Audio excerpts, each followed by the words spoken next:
There's a saying in Mexico that's like, sin maíz no hay país, like without maize there's no country. And that's like really the backbone of Mexican cuisine.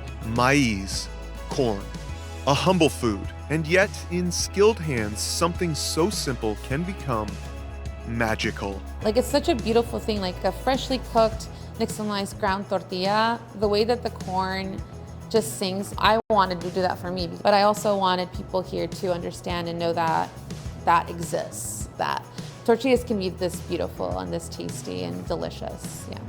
Located on a quiet street in Ravenna, Pancita is ostensibly a Mexican restaurant, though one that chef and co-owner Janet Becerra imbues with her own culinary voice. We specialize in the art of nixtamalization, so it's an indigenous technique that is used by the native people of Mexico to turn maíz into, which is corn, into basically usable masa products, like tortillas, memelas, things like that.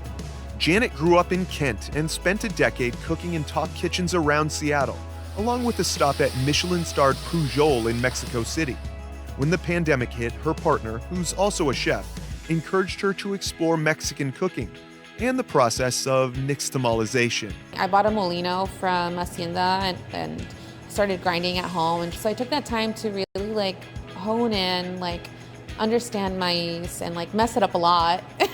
But I had that time to mess it up and, you know, figure it out. Pancita began as a pop-up, one which quickly developed a following around the city.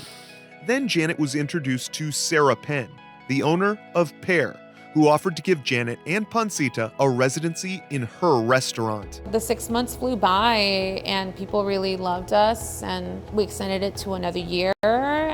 And then during that year, Sarah got sick and she's no longer with us, but we kept the restaurant open. Yeah, and we're here now. We were only partners for like a year, and she impacted my life so largely in such a small amount of time. Yes, you know, this was my vision, but she gave me like a stage to do that. Now Pancita is both a neighborhood favorite and nationally acclaimed. Janet was a 2023 James Beard Award finalist for Emerging Chef. And then we're frying our tostadas also daily for the tuna set. She continues to change the menu regularly, but some dishes have become house favorites, like the tuna tostada, an homage to a beloved dish at the acclaimed Mexico City restaurant Contramar. Okay, so we're using local albacore tuna. We do add a little bit of Maggie's to kind of reinforce the umami. This part's like my favorite part. There is one item that we do not make in-house is the Kewpie, like the actual Kewpie itself, but we reinforce it ourselves. We add morita to it, and also a little bit of salsa macha. And then we're just gonna lay the tuna just like so, about like 3 pieces. Beautiful. Kiss it with a little bit of burnt habanero oil. Ooh. And then we're just gonna finish it with some avocado slices, just like so. Beautiful. And then the last thing we do is we add our fried leeks.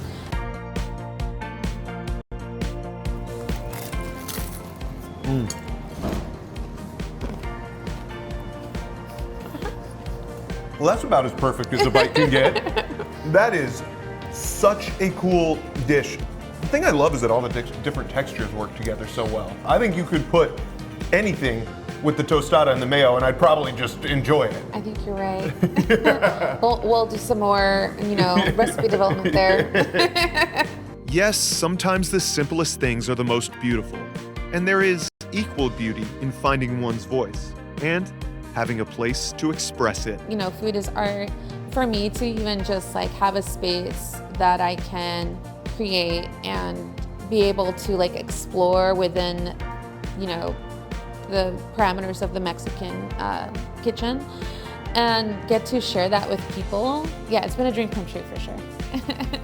For Seattle Refined, I'm Brandon Bernstead.